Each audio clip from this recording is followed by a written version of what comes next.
सर्वमंगलमांगल्ये शिवे सर्वार्थसाधके शरण्ये त्र्यंबके गौरी नारायणी नमोस्तुते। बोलो माँ अम्बे जगदम्बे की जय हो, अपने अपने कुल देवियों की जय हो। आज का प्रसंग है सबसे समर्थ और सबसे सच्चा साथी। एक छोटे से गांव में श्रीधर नाम का एक व्यक्ति रहता था।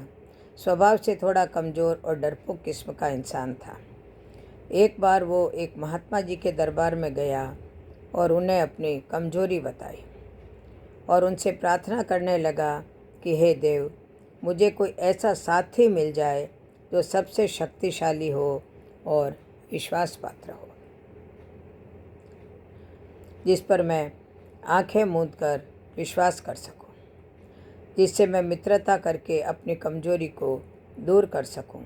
हे देव, भले ही एक साथी मिले, पर ऐसा मिले कि वो मेरा साथ कभी ना छोड़े।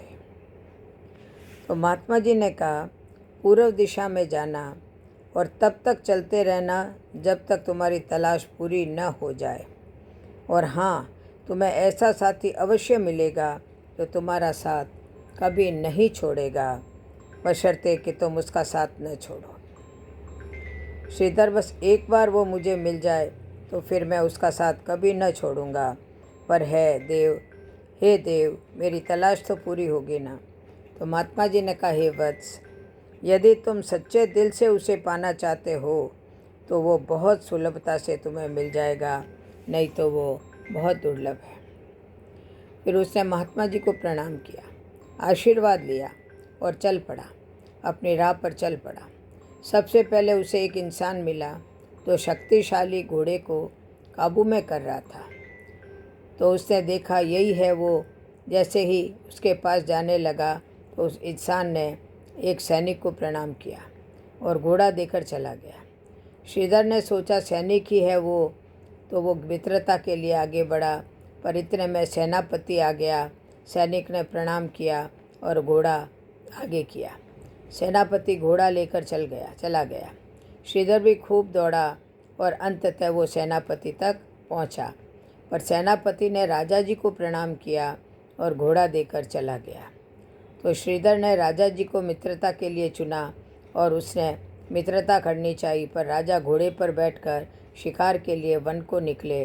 श्रीधर भी भागा और घनघोर जंगल में श्रीधर पहुंचा, पर राजा कहीं नहीं दिखे। प्यास से उसका गला सूख रहा था। थोड़ी दूर गया तो एक नदी बह रही थी।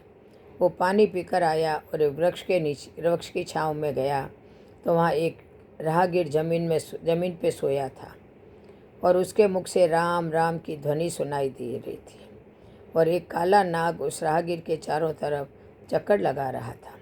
श्रीधर ने बहुत देर तक उस दृश्य को देखा और फिर वृक्ष की एक डाल टूटकर नीचे गिरी तो सांप वहाँ से चला गया और इतने में उस राहगीर की नींद टूट गई और वो उठा और राम राम का सुमिरन करते हुए अपनी राह में चला गया। अब श्रीधर पुनः महात्मा जी के आश्रम में पहुंचा और सारा किस्सा कह सुनाया और उनसे पूछा, हे नाथ, मुझे तो बस इतना बताओ कि वो काला नाग उस राहगीर के चारों ओर चक्कर काट रहा था, पर वो उस राहगीर को डस क्यों नहीं रहा था?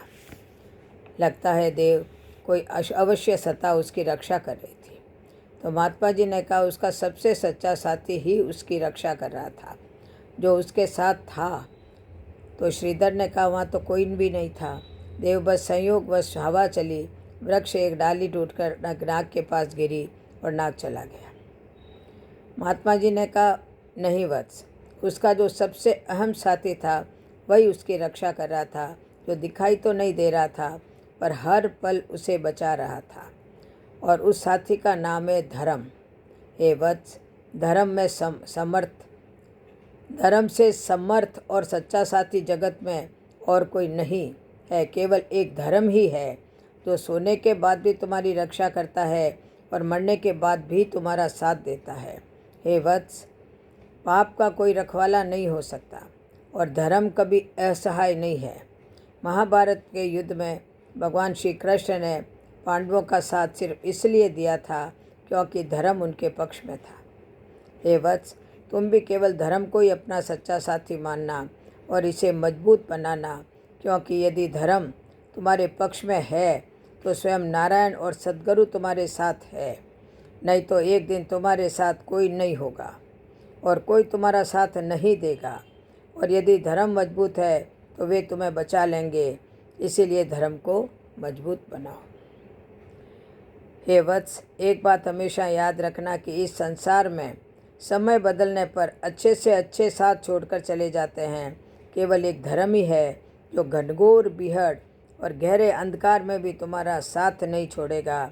कदाचित तुम्हारी परछाई भी तुम्हारा साथ छोड़ देगी, परंतु धर्म तुम्हारा साथ कभी नहीं छोड़ेगा, बशर्ते कि तुम उसका साथ न छोड़ो।